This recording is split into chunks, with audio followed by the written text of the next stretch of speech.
अब्दुल्ला ताहिर जब हरासान के गवर्नर थे और निशापुर इसका दारुल हुकूमत था तो एक लोहार शहर हर्रात से निशापुर गया और चंद दिनों तक वहां कारोबार किया।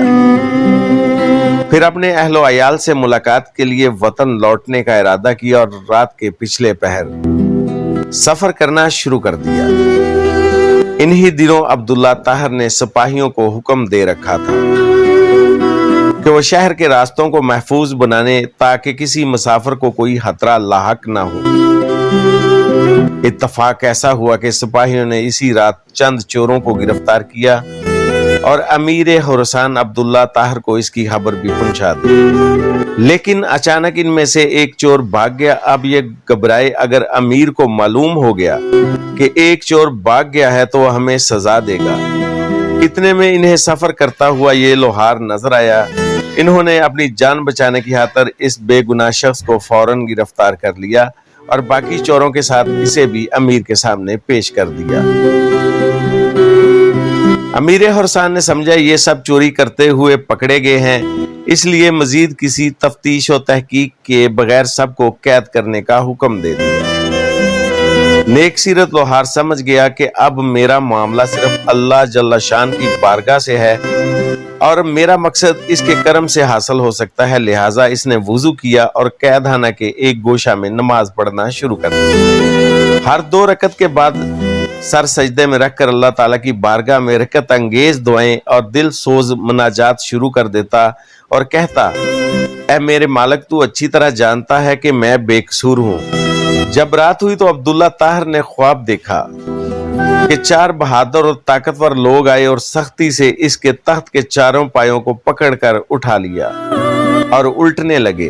इतने में से इसकी नींद टूट गई। इसने फौरन ला हौला वला कुव्वता इल्ला बिल्लाह पढ़ा, फिर वुजू किया और इस हाकमुल हाकिमीन की बारगाह में 2 रकत नमाज अदा की, जिसकी तरफ हर शाह व गदा अपनी अपनी परेशानियों को वक्त रजू करते हैं। इसके बाद दोबारा सोया तो फिर वही ख्वाब देखा। इस तरह 4 मरतबा हुआ। हर बार वो यही ख्वाब देखता कि चारों नौजवान इसके तख्त के पायों को पकड़कर उठाते हैं और उल्टना चाहते हैं। अमीर खुरासान अब्दुल्ला ताहिर इस वाकया से घबरा गए। इन्हें यकीन हो गया कि जरूर इसमें किसी मजलूम की आह का असर है। अमीर खुरासान ने रात ही में जेलर को बुलवाया और इससे पूछा कि बताओ, तुम्हारे इल्म में कोई मजलूम शख्स जेल में बंद तो नहीं कर दिया गया? जेलर ने अर्ज की, अलीजा, मैं ये तो नहीं जानता कि मजलूम कौन है, लेकिन इतनी बात जरूर जानता हूँ, इनमें से एक शख्स को देख रहा हूँ जो जेल में नमाज पढ़ता है और रिकत अंगेज और दिल सोज दुआएं करता है। अमीर ने हुक्म दिया इसे फौरन हाजिर किया जाए। वो जब शख्स अमीर के सामने हाजिर हुआ तो अमीर ने इसके मामला की तहकीक की। मालूम हुआ कि वो बेकसूर है। अमीर ने इस शख्स से माजरत की और कहा, आप मेरे साथ 3 काम कीजिए। नंबर 1, आप मुझे माफ कर दें। नंबर 2, मेरी तरफ से 1000 दिरहम कबूल फरमाएं। नंबर 3, जब भी आपको किसी किस्म की परेशानी दरपेश हो तो मेरे पास तशरीफ लाएं ताकि मैं आपकी मदद कर सकूं। नेक सीरत लोहार ने कहा, आपने जो ये फरमाया कि मैं आपको माफ कर दूं तो मैंने आपको माफ कर दिया, और आपने जो ये फरमाया कि 1000 दिरहम कबूल कर लूं तो वो भी मैंने कबूल किया। लेकिन आपने जो ये कहा कि मुझे जब भी कोई मुश्किल दरपेश हो तो मैं आपके पास आऊं, ये मुझसे नहीं हो सकता।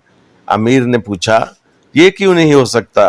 तो इस शख्स ने जवाब दिया कि वो खालिक व मालिक जल्ला जलालहू जो मुझ जैसे फकीर के लिए आप जैसे बादशाह का तख्त एक रात में 4 मरतबा औंधा कर सकता है, तो उसको छोड़ देना और अपनी जरूरत किसी दूसरे के पास ले जाना असूल बंदगी के खिलाफ है।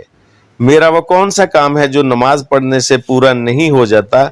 मैं इसे गैर के पास ले जाऊं, यानी जब मेरा सारा काम नमाज की बरकत से पूरा हो जाता है तो मुझे किसी और के पास जाने की क्या जरूरत है?